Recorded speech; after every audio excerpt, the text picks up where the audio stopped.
परीक्षाओं के लिए अति महत्वपूर्ण है। इस वीडियो में आप हैंड राइटिंग नोट्स पर आधारित अर्थशास्त्र का अध्ययन करेंगे। यह वीडियो हिंदी मीडियम वालों के लिए बहुत ही उपयोगी होने वाली है। तो आइए वीडियो शुरू करते हैं। तो सबसे पहले एक थॉट्स देखते हैं। अपने को मनुष्य बनाने का प्रयत्न करो। यदि इसमें सफल हो गए तो हर कार्य में सफलता मिलेगी।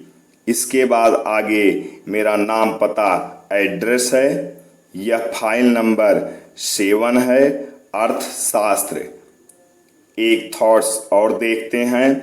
असफलता केवल यह सिद्ध करती है कि सफलता का प्रयास पूरे मन से नहीं किया गया। इसके बाद आगे फिर थॉट्स है। एक थॉट्स और देखते हैं। गुण न हो तो रूप व्यर्थ है, विनम्रता न हो तो विद्या व्यर्थ है, उपयोग न आए तो धन व्यर्थ है, साहस न हो तो हथियार व्यर्थ है, मुख न हो तो भोजन व्यर्थ है, होश न हो तो जोश व्यर्थ है, परोपकार न करने वाले का तो सारा जीवन ही व्यर्थ है। इसी तरह से इसमें आगे भी कुछ थॉट्स लिखे गए हैं जो कि आप लोग पढ़ सकते हैं और इस थॉट्स का आनंद ले सकते हैं और अपने जीवन में इसका उपयोग कर सकते हैं। एक थॉट्स और देखते हैं। धैर्य और परिश्रम से ही सफलता प्राप्त की जा सकती है। बच्चों, विद्यार्थियों, शुरू के 4 पेज आप इसमें सिर्फ और सिर्फ थॉट्स पाएंगे और 5वें पेज से आपके सिलेबस की शुरुआत होगी जो कि अर्थशास्त्र यानी इकोनॉमिक्स की शुरुआत है और आपके एग्जाम के लिए यह बहुत ही महत्वपूर्ण है। तो आइए यहाँ से अब इकोनॉमिक्स की शुरुआत होती है और अब इकोनॉमिक्स के बारे में यहाँ से अध्ययन करते हैं। तो आइए सबसे पहले पढ़ते हैं भारत में आर्थिक नियोजन। भारतीय अर्थव्यवस्था, इंडियन इकोनॉमी। भारत में आर्थिक नियोजन। आर्थिक नियोजन एक दी हुई समयावधि में निर्धारित लक्ष्य को प्राप्त करने हेतु उपलब्ध संसाधनों का इस प्रकार जुटाव जिससे अधिकतम लाभ प्राप्त किया जा सके उसे आर्थिक नियोजन कह सकते हैं। भारत ने पंचवर्षीय योजनाओं के स्वरूप को अपनाया। यह आर्थिक नियोजन रूस की देन है। रूस विश्व का पहला देश था जिसने आर्थिक नियोजन अपनाया। परिवार नियोजन अपनाने वाला पहला देश भारत है जो कि इंदिरा गांधी की देन थी। भारत की अर्थव्यवस्था मिश्रित अर्थव्यवस्था है। मिश्रित अर्थव्यवस्था से तात्पर्य, मिश्रित अर्थव्यवस्था का तात्पर्य सार्वजनिक एवं निजी दोनों क्षेत्रों के सह अस्तित्व से है। इसीलिए सरकार PPP, public private partnership model अपनाती है। एम विश्वेश्वरैया ने प्लैनेट इकोनॉमी फॉर इंडिया नामक पुस्तक लिखी तथा यह पुस्तक भारत के आर्थिक नियोजन पर लिखी गई पहली पुस्तक मानी जाती है। 1938 में पंडित जवाहरलाल नेहरू ने आर्थिक नियोजन समिति का गठन किया। योजना आयोग बनाने का विचार सर्वप्रथम सुभाष चंद्र बोस ने दिया था। 1944 में मुंबई के 8 उद्योगपतियों ने बॉम्बे प्लान चलाया था। 1944 में ही जनवादी योजना श्री M.N. राय द्वारा चलाया गया। 1944 में ही श्रीमन्नारायण द्वारा गांधीवादी योजना चलाई गई। 1950 में सर्वोदय योजना आचार्य विनोबा भावे द्वारा चलाया गया। सर्वोदय योजना का लक्ष्य शोषण विहीन समाज की स्थापना था। 1950 में कोलंबो योजना राष्ट्रकुल देशों द्वारा शुरू की गई। राष्ट्रकुल का तात्पर्य ऐसे देश से है जो कभी अंग्रेज यानी ब्रिटेन के अधीन थे, उन्हें राष्ट्रकुल देश कहते हैं। जैसे भारत। योजना आयोग। भारत के संपूर्ण विकास के लिए योजना आयोग की विचारधारा सामने आई। योजना आयोग का गठन 15 मार्च 1950 को किया गया। यह एक गैर संवैधानिक संस्था है। योजना आयोग का अध्यक्ष प्रधानमंत्री। योजना आयोग का अध्यक्ष सदैव प्रधानमंत्री होता है।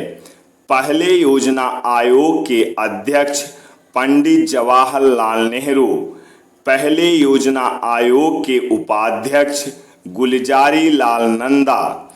योजना आयोग का उपाध्यक्ष कैबिनेट स्तर का मंत्री माना जाता है। 1944 में सरकार ने नियोजन एवं विकास विभाग की स्थापना की। सितंबर 1946 में केसी नियोगी की अध्यक्षता में एक सलाहकार नियोजन बोर्ड का गठन किया गया। 15 मार्च 1950 को केंद्रीय मंत्रिमंडल के एक प्रारूप द्वारा योजना आयोग का गठन किया गया। भारत में पंचवर्षीय योजनाओं को बनाने की जिम्मेदारी योजना आयोग के पास है। राष्ट्रीय विकास परिषद NDC नेशनल डेवलपमेंट कमीशन। राष्ट्रीय विकास परिषद का गठन। राष्ट्रीय विकास परिषद का गठन 6 अगस्त 1952 को हुआ था। राष्ट्रीय विकास परिषद की संरचना। राष्ट्रीय विकास परिषद की संरचना सभापति और प्रधानमंत्री से मिलकर होती है। योजना आयोग के सभी सदस्य सभी राज्यों के मुख्यमंत्री होते हैं। यह भी एक संविधानेतर यानी गैर संवैधानिक अर्थात जिसका उल्लेख संविधान में नहीं है इकाई है। राष्ट्रीय विकास परिषद का मुख्य कार्य। राष्ट्रीय विकास परिषद का मुख्य कार्य पंचवर्षीय योजनाओं का अनुमोदन करना है। राष्ट्रीय विकास परिषद को कभी कभी सुपर कैबिनेट का दर्जा दिया जाता है। पंचवर्षीय योजनाएं। यहाँ पर कुछ महत्वपूर्ण पंचवर्षीय योजनाएं और उनका कार्यकाल दिया गया है। पहली पंचवर्षीय योजना 1951 से 1956 तक। दूसरी 1956 से 1961 तक। तीसरी 1961 से 1966 तक। चौथी 1969 से 1974 तक। पांचवी 1974 से 1978 तक। छठी 1980 से 1985 तक। सातवीं 1985 से 1990 तक। आठवीं 1992 से 1997 तक। 9वीं 1997 से 2002 तक, 10वीं 2002 से 2007 तक, 11वीं 2007 से 2012 तक। प्रथम पंचवर्षीय योजना 1951 ईस्वी से 1956 ईस्वी तक। मॉडल प्रथम पंचवर्षीय योजना हैरोल्ड डोमर मॉडल पर आधारित थी। हैरोल्ड और डोमर ये दोनों अर्थशास्त्री थे। प्रथम पंचवर्षीय योजना का लक्ष्य कृषि का विकास करना, 2.1 जीडीपी प्राप्ति, 3.6 जीडीपी। प्रथम पंचवर्षीय योजना के कार्यक्रम सामुदायिक विकास कार्यक्रम 1952 से शुरू। द्वितीय पंचवर्षीय योजना 1956 ईस्वी से 1961 ईस्वी तक। मॉडल द्वितीय पंचवर्षीय योजना पीसी महालनोबिस मॉडल पर आधारित थी। पीसी महालनोबिस एक अर्थशास्त्री थे। द्वितीय पंचवर्षीय योजना का लक्ष्य तीव्र औद्योगिकरण, 4.5 जीडीपी प्राप्ति, 4.2 जीडीपी।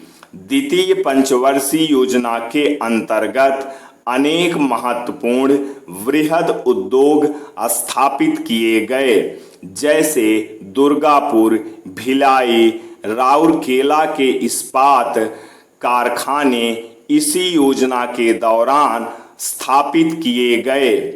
तृतीय पंचवर्षीय योजना 1961 ईस्वी से 1966 ईस्वी तक। मॉडल तृतीय पंचवर्षीय योजना जॉन सैंडी व चक्रवर्ती मॉडल पर आधारित था। जॉन सैंडी व चक्रवर्ती दोनों ही अर्थशास्त्री थे। तृतीय पंचवर्षीय योजना का लक्ष्य तृतीय पंचवर्षीय योजना का लक्ष्य तीव्र औद्योगिकरण व अर्थव्यवस्था को स्वावलंबी बनाना था। लक्ष्य 5.6 जीडीपी प्राप्ति, 2.7 जीडीपी। तृतीय पंचवर्षीय योजना के अंतर्गत बोकारो इस्पात संयंत्र प्लांट लगाया गया। समन्वित कृषि विकास कार्यक्रम समन्वित कृषि विकास कार्यक्रम 1961 से 1966 के बीच तृतीय पंचवर्षीय योजना के दौरान चलाई गई। योजना अवकाश तृतीय व चतुर्थ पंचवर्षीय योजनाओं के बीच योजना अवकाश रहा। 1966 से 1969 तक 3 वर्ष में 1 वर्षीय योजनाएं चलाई गईं। हरित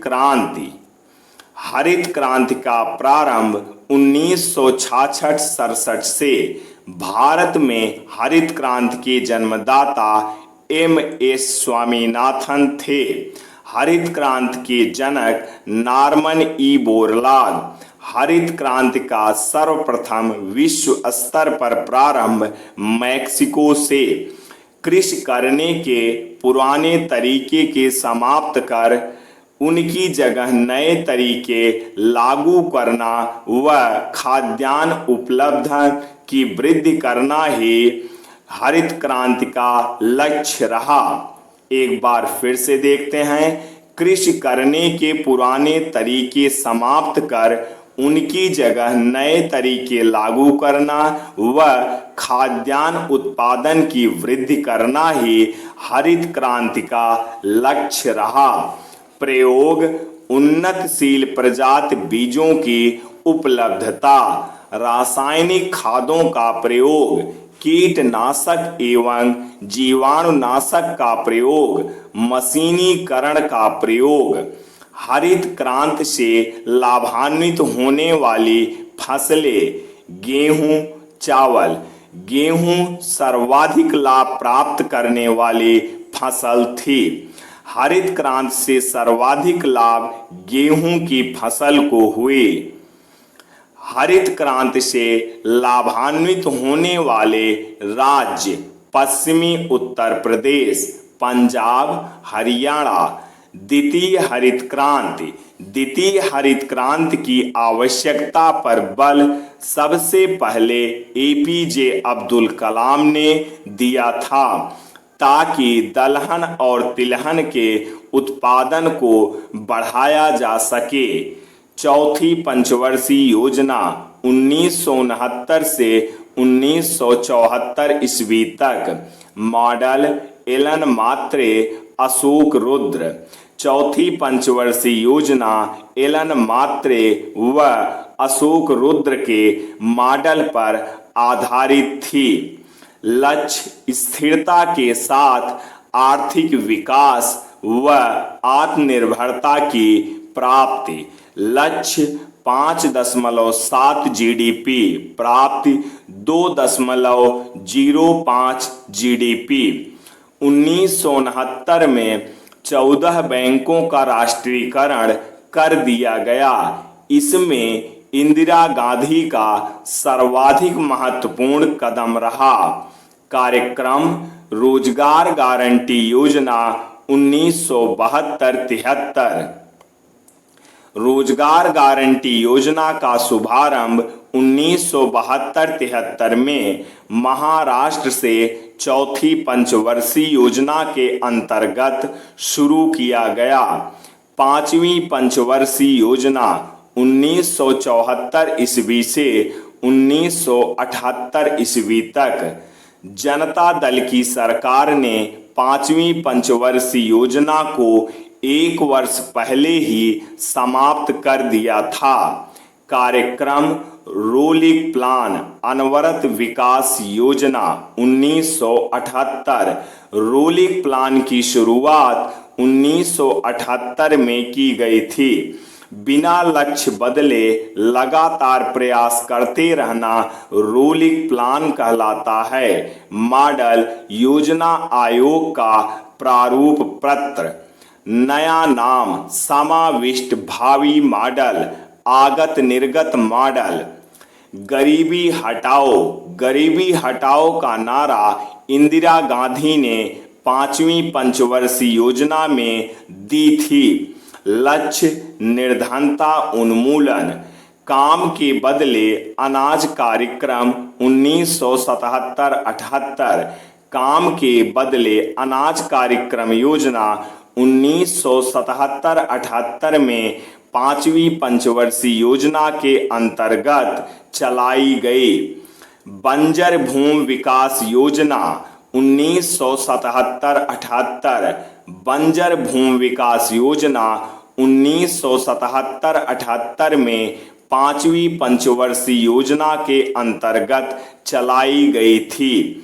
बंजर भूमि योजना सबसे पहले राजस्थान में चालू की गई थी। लक्ष्य मरुस्थल के विकास को रोकना। अंत्योदय योजना 2 अक्टूबर 1977। अंत्योदय योजना 2 अक्टूबर 1977 को राजस्थान से पांचवी पंचवर्षीय योजना के अंतर्गत शुरू की गई थी। छठी पंचवर्षीय योजना 1980 ईस्वी से 1985 ईस्वी तक। लक्ष्य ऊर्जा एवं तीव्र विकास तथा रोजगार सृजन। यह एक ऐसी योजना थी जिसे 15 वर्ष के दीर्घ नियोजन को ध्यान में रखकर बनाया गया, अतः इसे दृष्टि नियोजन योजना भी कहा जाता है। कार्यक्रम IRDP 1980 integrated rural development programme, समन्वित ग्रामीण विकास कार्यक्रम। कार्य कृषि की उत्पादकता को बढ़ाना व निर्धन वर्ग की आय और संसाधनों में वृद्धि करना था। इसका क्रियान्वयन DRDO district rural development authority जिला ग्रामीण विकास प्राधिकरण द्वारा किया गया था। NREP national rural employment programme, राष्ट्रीय ग्रामीण रोजगार योजना। राष्ट्रीय ग्रामीण रोजगार योजना की शुरुआत छठी पंचवर्षीय योजना के अंतर्गत किया गया था। RLEGP ग्रामीण खेतिहर मजदूर रोजगार गारंटी योजना। ग्रामीण खेतिहर मजदूर रोजगार गारंटी योजना छठी पंचवर्षीय योजना के अंतर्गत चलाई गई थी। TRYSEM training programme for rural youth self employment, ग्रामीण युवाओं को स्वरोजगार हेतु प्रशिक्षण कार्यक्रम। सातवीं पंचवर्षीय योजना 1985 ईस्वी से 1990 ईस्वी तक, लक्ष्य विनिवेश पर बल, निजीकरण। सातवीं पंचवर्षीय योजना में पहली बार निजी क्षेत्रों को प्राथमिकता या प्रमुखता दी गई। विनिवेश आयोग का गठन 1990 में। लक्ष्य ऊर्जा तीव्र विकास और आधुनिकीकरण कार्यक्रम। इंदिरा आवास योजना 1985-86, कार्य गरीब परिवार के लिए निःशुल्क भवन उपलब्ध कराना। इसमें मकान का आवंटन परिवार की महिला सदस्य के नाम होता है। मैदानी क्षेत्रों के लिए 35,000 रुपये, पहाड़ी क्षेत्रों के लिए 45,000 रुपये। नेहरू रोजगार योजना 2 अक्टूबर 1989। नेहरू रोजगार योजना 2 अक्टूबर 1989 में शुरू की गई थी। शहरी विकास मंत्रालय द्वारा क्रियान्वित। उद्देश्य शहरी बेरोजगारों को रोजगार दिलाना। आठवीं पंचवर्षीय योजना 1992 ईस्वी से 1997 ईस्वी तक, अब तक यानी 2012 तक कुल 7 वार्षिक योजनाएं चलाई गईं। एकमात्र योजना जिसने लक्ष्य से अधिक प्राप्त की थी। Model John W Miller model. आठवीं पंचवर्षीय योजना जॉन डब्ल्यू मिलर मॉडल पर आधारित थी। इस योजना को राव मनमोहन योजना भी कहा गया। लक्ष्य समग्र आर्थिक विकास। प्रधानमंत्री रोजगार योजना 2 अक्टूबर 1993। प्रधानमंत्री रोजगार योजना 2 अक्टूबर 1993 को शुरू की गई थी। लक्ष्य प्रधानमंत्री रोजगार योजना का लक्ष्य 18 से 35 वर्ष की आयु के शिक्षित बेरोजगारों को स्वरोजगार देने के लिए वित्तीय सहायता उपलब्ध कराना। महिला समृद्धि योजना 2 अक्टूबर 1993। विद्यार्थियों, ऐसी ही वीडियो पाने के लिए चैनल को सब्सक्राइब करना ना भूलें। जय हिंद, जय भारत।